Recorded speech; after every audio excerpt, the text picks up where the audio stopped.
year-old Jamie Frazier. Deputies believe she was murdered and dumped in the river. Investigators say her boyfriend, 52-year-old Johnny Thomas, was shot and killed. His body was found in the river last Saturday. Multiple search crews were out all day braving the elements and freezing cold water. First responders say they brought in a command unit to make sure divers could warm up. That's first and foremost is our personnel. The last thing you want in any sort of rescue situation is to create more victims. The body was taken to the medical examiner's office in Roanoke. So far, 4 people have been charged in connection with the murder. The investigation is ongoing. 2 additional suspects are facing charges for a shooting in Lynchburg earlier this week. Police say 25-year-old Ardrius Dews and 23-year-old Markeem Dance will head to jail after they're released from the hospital. The pair were hurt during the gunfire at the Timbers Apartments Wednesday night. It's believed 2 groups opened fire in a parking lot. As we've reported, Delonte Panel was arrested on Thursday and is being held without bond. 1 person is recovering after an overnight crash in Campbell County. It happened just before midnight on Village Highway and Little Falling Road. Crews from the Concord Volunteer Fire Department responded to the scene. We're told a truck flipped and the driver was found out of the vehicle. EMS crews took them to Lynchburg General Hospital for treatment. New tonight, special recognition for 3 Roanoke City firefighters. We're told these are the crew members who rescued a person trapped on the roof during an overnight house fire. 4 others were safely evacuated after the flames broke out on Purcell Avenue around 3:30 this morning. It took firefighters about 30 minutes to get the fire under control. The cause was deemed accidental due to an electrical issue. It's estimated that the fire caused around $30,000 in damage. New at 6, a special service medal for hundreds of soldiers called to active duty. 10 News reporter Connor Dietrich was out in Lynchburg today as these brave men and women received the honor from the governor himself.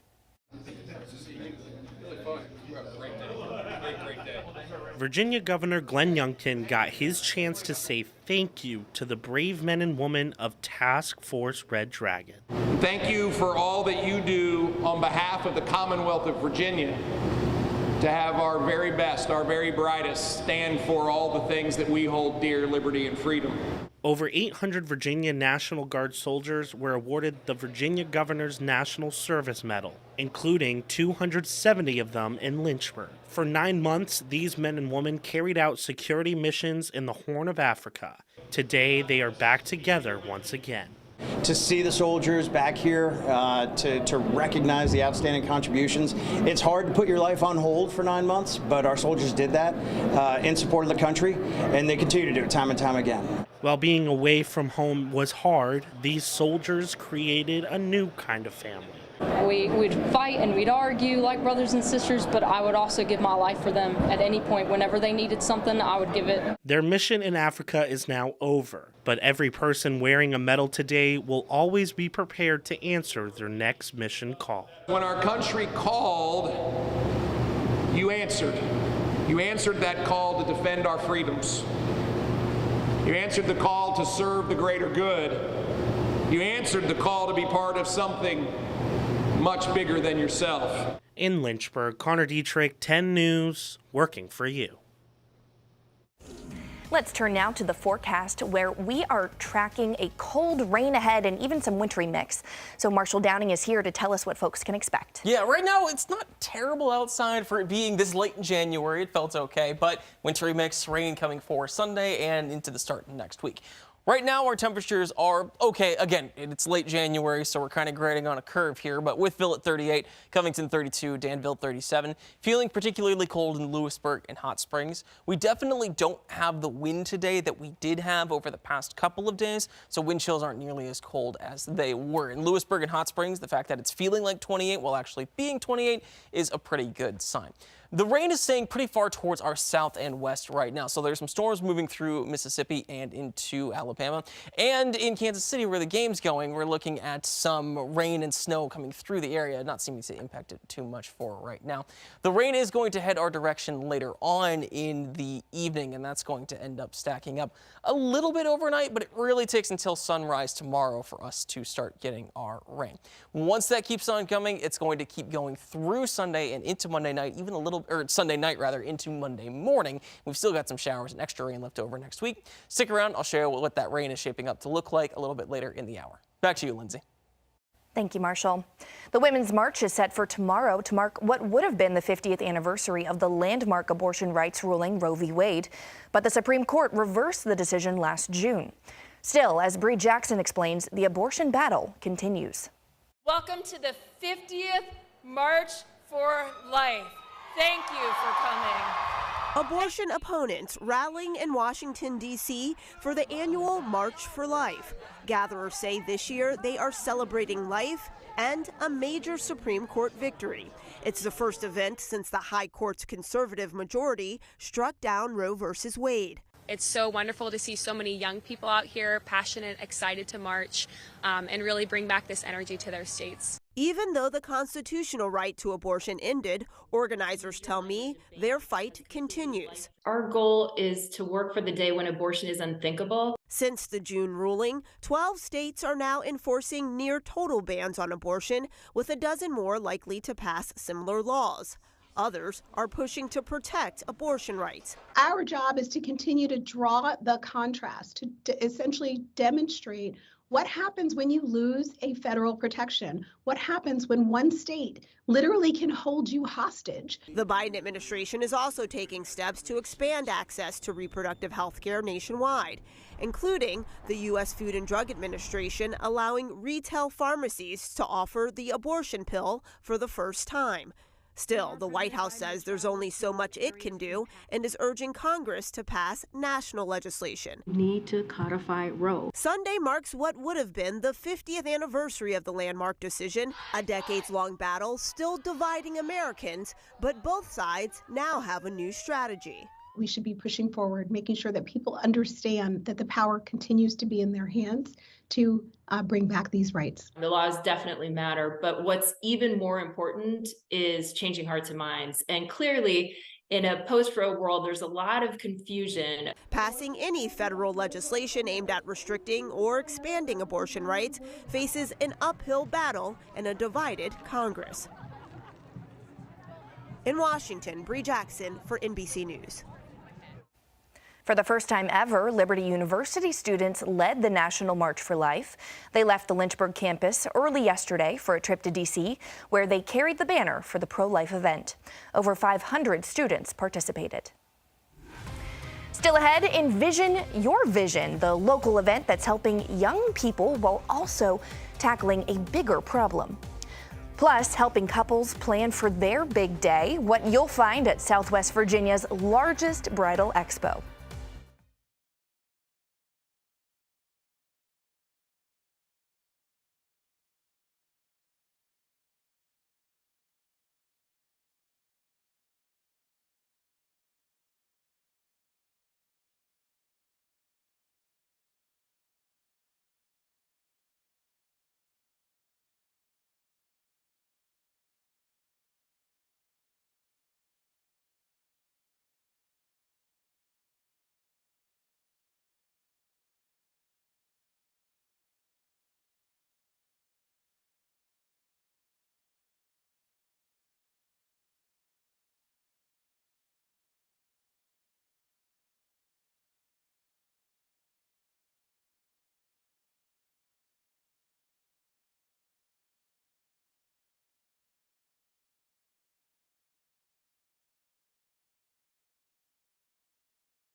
Total Action for Progress continues to host a monthly event to try to curb the issue of gun violence. And the first event of 2023 was their Envision Your Vision event. Middle and high school students were invited to create a vision board at the Goodwill Youth headquarters in Roanoke. The vision board is supposed to express their short-term and long-term goals. Kids cut out pieces of magazines along with other decorations to make them. We believe in a saying that's called exposure brings on expansion. And so if you can see something visually, rather than just in your mind, you know what's out there. Next month, TAP will host a walk around the Gainsborough neighborhood to talk about the history of Black people living in Roanoke. The Bedford Fire Department is showing support for students struggling with bullying at school. To make sure one local boy wasn't alone, several members of the department ate lunch with a student going through a hard time, along with any others they saw sitting by themselves. They say it was a great experience for everyone. Coming up, an icy dip with a meaningful impact. How the polar plunge helps Special Olympics athletes go for the gold year-round. And here's a live look from our Virginia Tech Skycam, where we're tracking a chance for some showers. What to expect as we close out the weekend. That's coming up.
The Special Olympics polar plunge is just a few days away, and anchor Brittany McGraw explains why we here at 10 News and hundreds of people from our area sign up to willingly jump into the New River in February.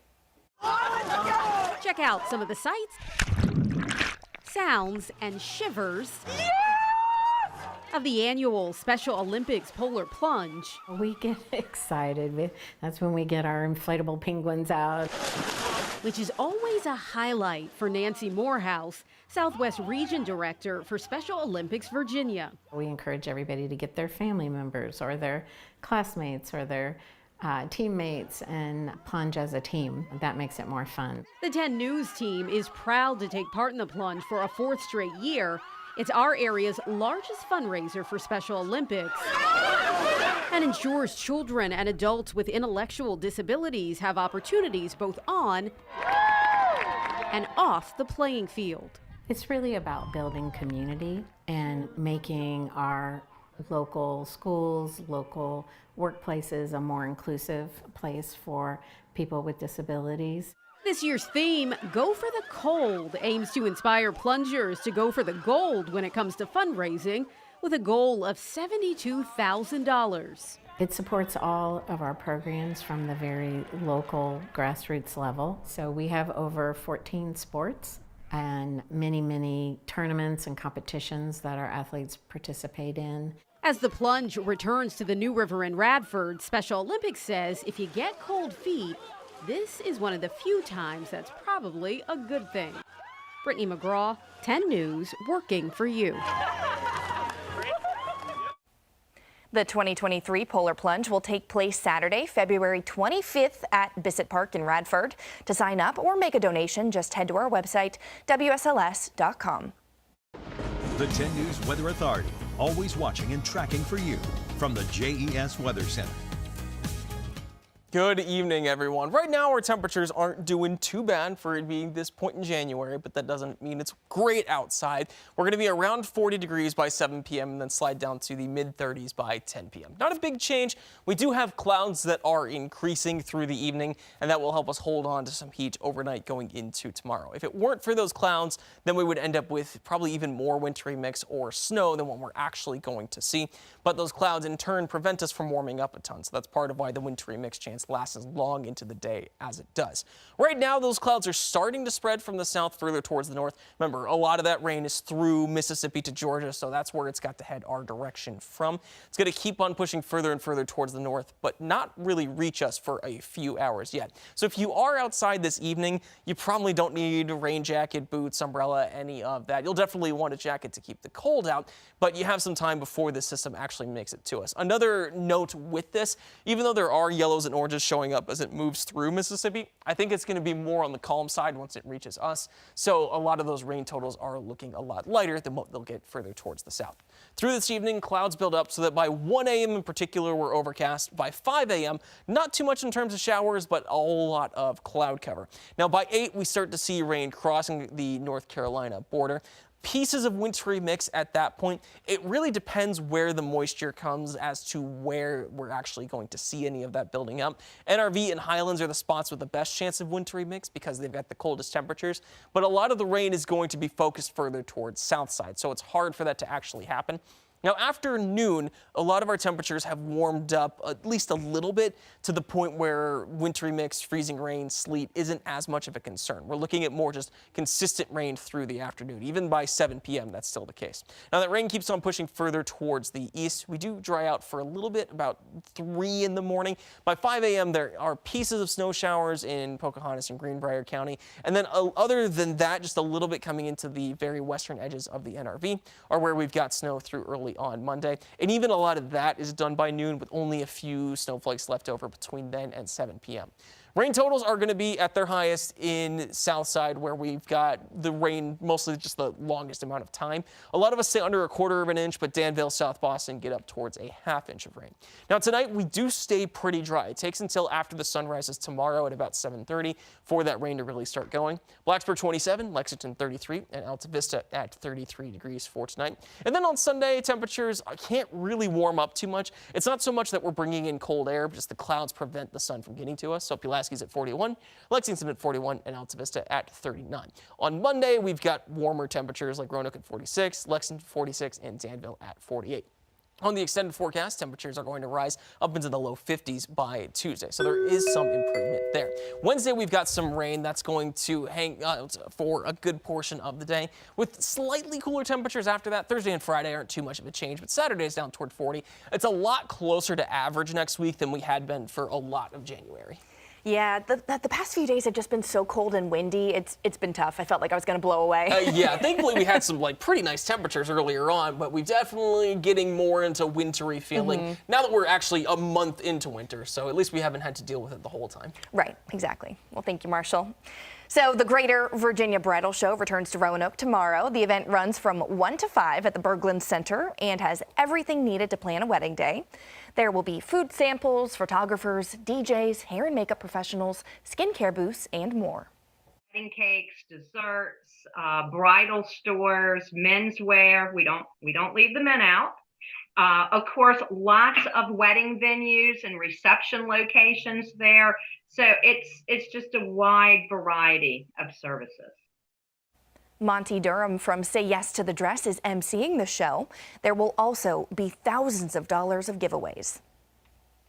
Still ahead, a new episode of Saturday Night Live. The host whose appearance tonight is decades in the making.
Tonight marks the first episode of Saturday Night Live in 2023. Former Parks and Recreation star Aubrey Plaza is hosting the show for the first time, but it will also be a homecoming of sorts. Chris Pallone gives us a preview. Why are you like this? Because I'm insane, and I've been waiting to do this show since I was 12 years old. For Aubrey Plaza, it's been a long, strange trip back to Studio 8H and her first time hosting Saturday Night Live. It's been a lifelong dream. I performed at the Upright Citizens Brigade Theater. That's kind of where I started, so it's just everything feels like it's like coming full circle. She shot to fame on NBC's Parks and Recreation, developing her trademark brand of offbeat deadpan comedy. But before she was a star, she was an NBC page and even an intern at Saturday Night Live in the set design department. I studied like a sponge. I was just like creepy, like I was a creepy stalker. Like now I'm gonna host it, so my master plan worked. Plaza makes her 30 Rock return after the release of her new critically acclaimed film, Emily the Criminal. We love you in The White Lotus. And after scoring a Golden Globe nomination for her work on the HBO series The White Lotus. It's a long way from her days as an NBC page, sharing fun facts with tourists about the show she's now set to host. It's so bizarre to be here and not be wearing that uniform and not be giving studio tours every hour and a half. For some last-minute advice, Plaza turned to her Parks and Rec co-star and former SNL cast member Amy Poehler. She said the show is like a bucking Broncos. She was like, just, hang on and go for the ride and have fun. A ride Aubrey Plaza has been preparing for since first walking into 30 Rock nearly 2 decades ago. I'm excited. Chris Pallone, NBC News. Well, that's something to look forward to. We do have some wet weather headed our direction tomorrow, so if you miss it and tape it tonight, then you can spend a good chunk of Saturday watching that. Now, temperatures are going to bump up Monday. Behind the rain, we've got temperatures in the 40s and then even 50s on Tuesday. We do have more rain coming on Wednesday. That's going to bring a little bit of cold air behind it. We're a lot closer to average this week than we were for a lot of January. Yeah, we'll just get through the wintry mix, and then it'll be some sunshine later on. Yeah, eventually March will come. All right, everyone, thank you so much for joining us online tonight. We'll see you back on air at 11.